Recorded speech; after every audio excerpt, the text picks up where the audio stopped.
Salut, on se retrouve dans un nouveau tuto qui va vous permettre de découvrir les nouveautés de la version 2 d'Affinity Designer. On va commencer dans un premier temps par ce qui concerne l'interface. Vous allez voir que les icônes ont été rafraîchies. Et puis aussi dans la fenêtre de calque, il y a eu quelques petites fonctions qui ont été améliorées, comme par exemple le déplacement des calques, pour les intercaler par exemple. Et puis vous verrez que vous distinguerez mieux les types de calques sur lesquels vous travaillez, car de nouveaux icônes sont apparus maintenant. La première nouveauté que l'on va traiter dans ce tuto-là, ça va être les calques composés. C'est aussi une fonction qui est apparue à l'intérieur d'Affinity Photo. Ça va vous permettre tout simplement de grouper plusieurs calques vectoriels et de pouvoir les fusionner avec des modes d'addition, de soustraction ou encore d'intersection, chose qui ressemble un petit peu au mode de fusion de formes que l'on pouvait déjà faire à l'intérieur d'Affinity Designer. Deuxième grosse nouveauté, c'est le Shape Builder, qui s'apparente un petit peu à l'outil de création de formes que certains d'entre vous peut-être connaissent à l'intérieur d'Illustrator. Donc là aussi, c'est un outil qui va vous permettre de sélectionner plusieurs formes pour les fusionner, là aussi avec des modes d'addition ou de soustraction. Ça viendra du coup en complément des modes de fusion qui existaient déjà à l'intérieur d'Affinity Designer, et en plus des calques composés dont on aura parlé aussi à l'intérieur de ce tuto. Ensuite, on parlera des groupes de déformation, ou autrement appelés vector warp. C'est là une possibilité de créer des déformations sur un calque ou un groupe de calques de manière non destructive.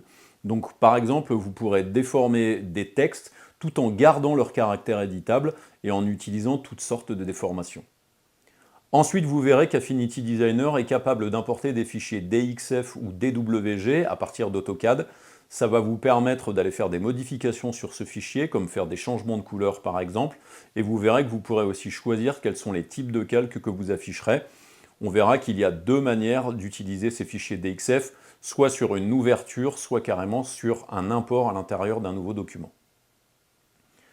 Ensuite, on verra l'outil couteau-ciseau qui est exactement le même outil. Ça vous permettra soit de trancher votre forme, soit de couper le contour. Ça dépendra tout simplement de ce que vous voulez faire avec cet outil.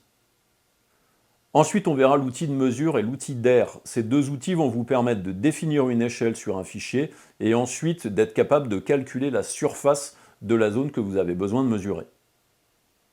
Ensuite, on verra l'outil Quick Grid qui va vous permettre tout simplement de répliquer une forme vectorielle et ça vous permettra assez facilement ensuite de placer des éléments à l'intérieur de ces formes multiples.